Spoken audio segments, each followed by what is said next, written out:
Good morning students. अंतर्राष्ट्रीय विपणन की समस्याएं एवं चुनौतियों की कक्षा में मैं आप सबका स्वागत करती हूं और इसी क्रम को हम आगे बढ़ाते हुए हम अंतर्राष्ट्रीय विपणन में आने वाली चुनौतियों के बारे में बात करेंगे। इसमें सबसे पहले है विशाल विदेशी ऋणग्रस्तता चुनौतियां, यानी जो मैं ये बात करूँगी विकासशील देशों की जो अभी पहले ही पायदान पे हैं और अविकसित से धीरे धीरे विकासशील होने के लिए बढ़ रहे हैं। तो ऐसे देश में आप अगर समझने की कोशिश करें तो ये एग्ज़ाम्पल है, जब हम 1950 या 1955 या जब हम भी जब स्वतंत्र हुए थे 1947 के बाद, तो लगभग 20 से 30 साल, आज तो हमारे देश को 70 साल हो गए, लगभग 20 से 30 साल हमारे देश को ऋणग्रस्तता, यानी हम कोई भी काम करने के लिए क्योंकि हमारा देश खोखला हो चुका था आर्थिक स्तर पर, और 100 साल की परतंत्रता के बाद हमारे देश को वापस मजबूत स्थिति में आने के लिए या आर्थिक स्तर को बढ़ाने के लिए हमारे देश को कई बड़े देशों से, विकसित देशों से ऋण लेना पड़ा था।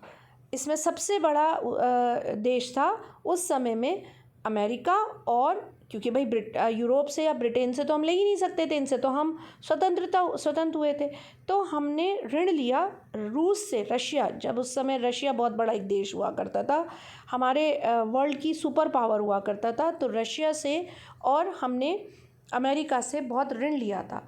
तो जो विशाल विदेशी ऋणग्रस्तता होती है उनका भुगतान करना धीरे धीरे बहुत कठिन होता है, क्योंकि इनका ब्याज बहुत होता है और इस ब्याज को चुकाना, फिर मूल को चुकाना, तो ये सबसे पहली चुनौती होती है। आज तो 70 साल बाद हम ये कह सकते हैं कि ये चुनौती बहुत कम हो गई है, लेकिन जब हमारा देश विकासशील होना शुरू होता है तब ये चुनौती बहुत बड़ी होती है। नेक्स्ट, अस्थायी सरकारें। इसका एक बहुत बड़ा उदाहरण मैं आपको दूंगी जो जल्दी आपको समझ में आएगा। पाकिस्तान, ईरान, इराक, ये देश हैं जहाँ पे जल्दी से सरकारों की उठक पटक होती रहती है और जहाँ पे डेमोक्रेसी नहीं है, और जहाँ पे पाकिस्तान का जैसे मैं उदाहरण दूँ तो वहाँ पर सैन्य उठक पटक जल्दी होती है और सेना बहुत जल्दी सरकारों को बदल देती है। तो ऐसे देशों में जहाँ पे ऋणग्रस्तता और व्यापक बेरोज़गारी बढ़ जाती है, क्योंकि स्थायी सरकार नहीं होती। सरकार 6 महीने, 1 साल, 2 साल, तो जल्दी से जल्दी जब सरकार गिर जाती है तो सरकार कोई भी डिसीजन या निर्यात के प्रति कोई भी अपना बड़ा डिसीजन, कोई भी रियायतें नहीं दे पाती। तीसरा है विदेशी विनिमय समस्या, यानी फॉरेन एक्सचेंज। उच्च ऋणग्रस्तता तथा आर्थिक एवं राजनीतिक अस्थिरता एक देश की मुद्रा के मूल्य में कमी लाती है।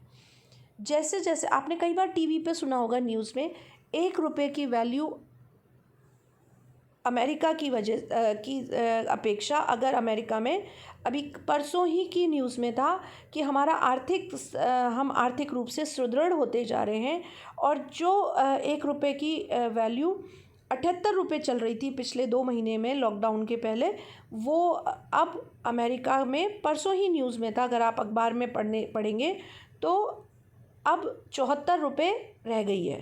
तो इसका मतलब 1 रुपये की वैल्यू अमेरिका के डॉलर के बदले में 74 रुपये हो गई है। तो मतलब $1 इज इक्वल टू 74 रुपये। पहले क्या चल रहा था? $1 इज इक्वल टू 78 रुपये पिछले महीने तक। तो इससे क्या समझ में आया आपको कि 78 रुपये के बदले में अगर हमारा 74 हुआ है, तो इसका मतलब हमारा आर्थिक मजबूती बढ़ी है, हमारी सुदृढ़ता बढ़ी है, और हमारे कंपैरिजन में अमेरिका का डॉलर की वैल्यू कम हुई है। तो जैसे जैसे हमारा देश विकासशील से विकसित की ओर बढ़ता है, हमारा जो मुद्रा है, हमारे देश की मुद्रा है, वो और सुदृढ़ होती है, और जैसे जैसे हमारा देश अविकसित मतलब विकासशील होने में पीछे की तरफ आता है, जैसे जैसे हमारी आर्थिक स्तर गिरता है, जैसे हमारे देश की इकोनॉमी डाउनफॉल आता है, वैसे वैसे हमारी मूल्य कम होता है, और जिस भी देश का मूल्य कम होता जाता है वैसे उतने ही उसको ज़्यादा मूल्य दूसरे देश को चुकाना पड़ता है, तो वो उसको लिए नुकसान है। तीसरा आपका नेक्स्ट पॉइंट है लाल फीताशाही और नौकरशाही, यानी रेड टेपिज्म और ब्यूरोक्रेसी। जहाँ पे हमारे देश में हम बहुत भाग्यशाली हैं कि हमारे देश में क्या है, डेमोक्रेसी, यानी हमारा संविधान ऐसा है कि हम अपनी मर्ज़ी से कितना भी कोई भी डिसीजन ले सकते हैं, निर्यात कर सकते हैं। हमारा देश एक लोकतंत्र देश है। लेकिन जहाँ लाल फीताशाही या नौकरशाही देश, जैसे इस समय बात करें साउथ कोरिया की, या हम आप न्यूज़ में देखेंगे, बात करें हम चाइना की, यहाँ पर प्रेसिडेंशियल रूल चलता है। यहाँ पर जो सरकार ने सरकार ने आपके लिए नियम कानून तय कर दिए, तो आप उनके आगे अपनी आवाज़ या विरोध नहीं कर सकते। और उदाहरण के लिए जैसे जॉइंट वेंचर्स, जो मैंने आपको पिछले क्लासेस में समझाया, संयुक्त साहस, जैसे मैंने एग्जांपल दिया था आपको मारुति सुजुकी, यानी संयुक्त साहस, यानी दो देश जब मिलकर, मित्र देश जब आपस में, इंडिया और जापान ने मिलकर दो साझेदारी में एक काम को शुरू किया। लेकिन अगर दूसरे देश में लाल फीताशाही या रेड टेपिज्म है, यानी जिसको कहते हैं कि जहाँ पे प्रेसिडेंट है या राजा महाराजाओं का रूल चल रहा है, आज भी शासक होते हैं, जहाँ पे बड़े बड़े क्रूर शासक होते हैं जो ये कह देते हैं कि नहीं, हमें आपके साथ कोई व्यापार नहीं करना, तो कोई भी फर्म चाहकर दूसरे देश के साथ संयुक्त साहस नहीं कर सकती।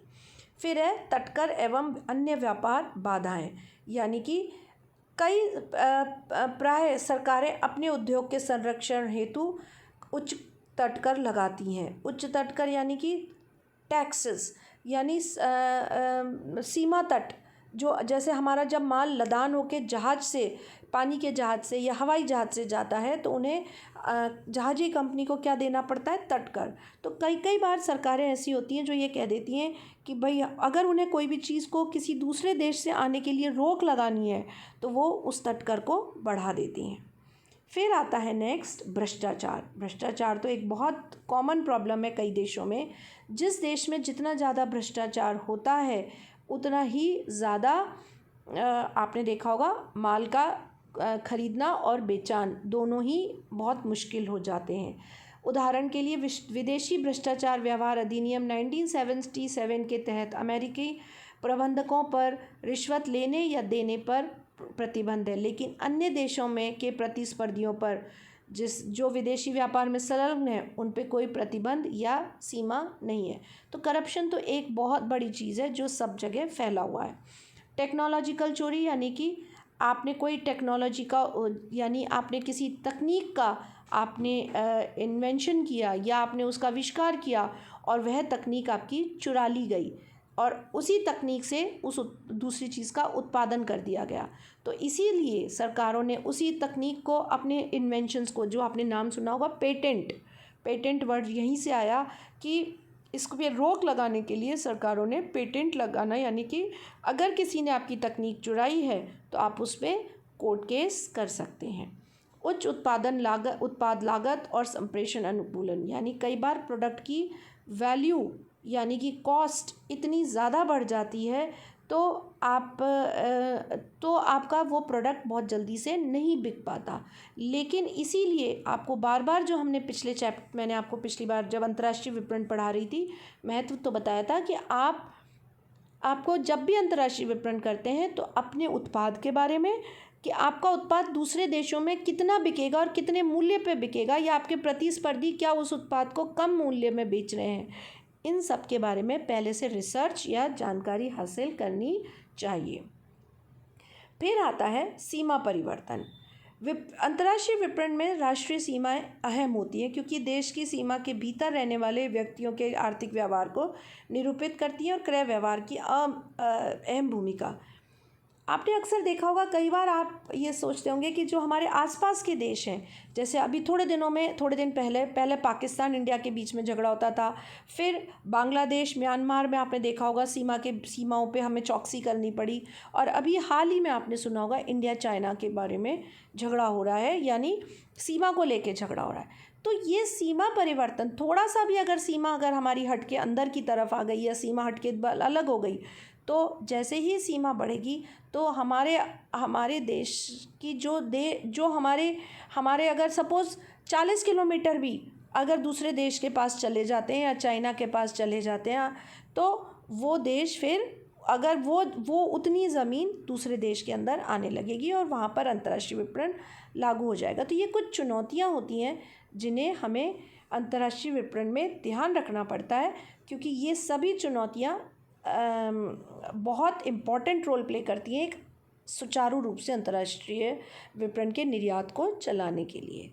तो ये हमारा टॉपिक यहीं ख़त्म होता है, अंतर्राष्ट्रीय विपणन की चुनौतियाँ और समस्याएं। धन्यवाद।